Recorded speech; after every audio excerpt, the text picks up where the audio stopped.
Oui, que significa mai. Un anneau d'amour.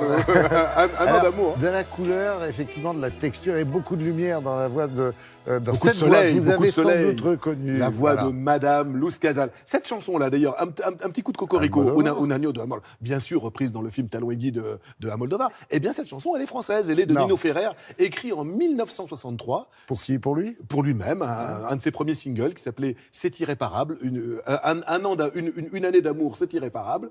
Et voilà. Et cette chanson a été traduite en italien par la chanteuse Mina. Luz Casal a entendu cette chanson en italien, elle a voulu la traduire en espagnol. Almodóvar l'a reprise. Voilà le destin d'une chanson. Alors oui, pourquoi on en parle? Parce qu'elle revient sur scène. Elle revient sur scène. Elle est en tournée actuellement. C'est une chanteuse, absolument, c'est une star en Espagne. Oui. C'est une star en Amérique latine. C'est une grosse vedette en France. C'est une star en Grèce. En France, le public français est là et pas là. Enfin, il est toujours resté fidèle. La preuve, nous étions à la salle Playel il y a quelques semaines. Ça, c'était juste avant Noël, parce qu'on savait qu'elle venait à Paris pour faire Paris, puis ensuite la tournée. Donc nous sommes allés la rencontrer. C'était quand même bourré, la salle Playel. Bourré, plein, je veux dire plein. Oui. C'était plein. C'était pas, les gens se tenaient bien. Il n'y avait pas trop de sanglier. Non, les gens se tenaient bien. Et cette femme est absolument remarquable. Elle a commencé, elle a vraiment un prisme musical, absolument une carrière musicale très très riche. Elle a commencé en tant que rockeuse.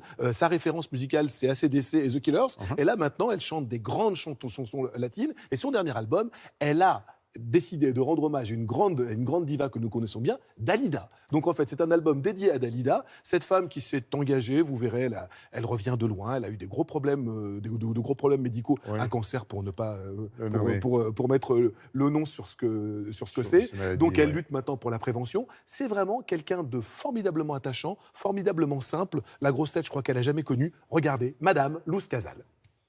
Et depuis lors, je me sens vivre parce que je t'aime. Et depuis lors, je me sens vivre parce que je t'aime. Luz, vous êtes une star dans toute l'Amérique du Sud. En France, vous avez toujours eu une carrière en pointillé. Et pourtant, le public français est toujours au rendez-vous. Je crois que le public français comprend ce que je chante. Peut-être que je les touche par ma façon d'être, de chanter, de communiquer. C'est fini la comédie, on était bien partis. Vous avez décidé de rendre un hommage à Dalida. Pourquoi Dalida? Pour moi, représente une chanteuse avec la classe. C'est de dire merci Dalida, merci pour nous ouvrir un chemin pour les femmes qui chantent.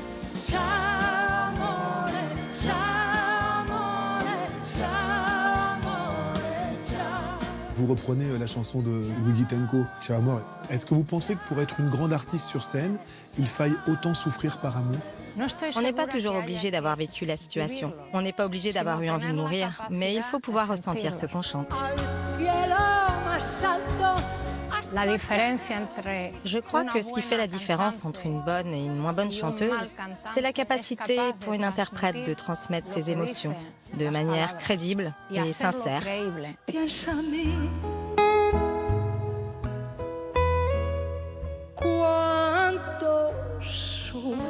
La France vous connaît principalement pour la chanson Piensami. Quel rapport vous entretenez avec cette chanson? C'est une chance? C'est votre passeport? C'est quoi? Non, c'est une chance. C'est une chanson phare dans mon répertoire. Je la chante depuis 1991. Un cadeau du ciel. Para nada me sirve sin ti. Vous avez ces dernières années traversé pas mal d'épreuves au niveau de la santé. Vous avez tenu à témoigner. Qu'est-ce que ces épreuves ont changé, non pas à la femme, mais à l'artiste? Les problèmes de santé que je viens de vivre ont totalement transformé ma vision de la vie. Ces épreuves, j'ai su en tirer parti, puisqu'à présent, j'ai un rapport au temps réellement différent. La vie, faut en profiter ici et maintenant. Alors bien sûr, il y a eu la souffrance, la peur, la peine. Je les ai vécues, mais j'ai su transcender toutes ces douleurs pour les mettre aujourd'hui au service de mes émotions sur scène. Pouvez-vous dire aujourd'hui que la vie n'a jamais été aussi belle? Oui, la vie toujours est belle. Même si...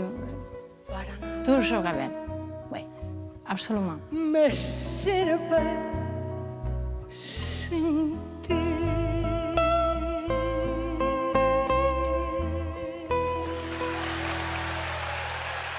Fred, de la détermination hein, et de l'engagement. Et de l'engagement, elle a décidé que cette épreuve, elle devait maintenant servir aux autres. Parler de sa maladie. Voilà, sa maladie, elle milite dans beaucoup de campagnes en Amérique du Sud pour le dépistage, pour inciter les femmes à aller se faire dépister du cancer du sein. Et puis, c'est vraiment une des dernières grandes divas. On renoue avec la grande tradition du musical. Vous avez vu, il y a plusieurs robes qui défilent dans son tour de chant. Ça fait partie aussi de ce tour. Cette élégance. Alors, c'est très étonnant de savoir qu'elle a commencé, enfin, qu'elle adore chanter du AC/DC chez elle. Elle aime vraiment non, mais c'est vrai. Elle aime vraiment le hard rock. Elle a commencé comme ça, à l'aube des années 60. Elle a commencé comme ça, à l'aube des années 70. Je suis en train de la vieillir. À l'aube des années 70. Mais c'est vraiment une grande diva.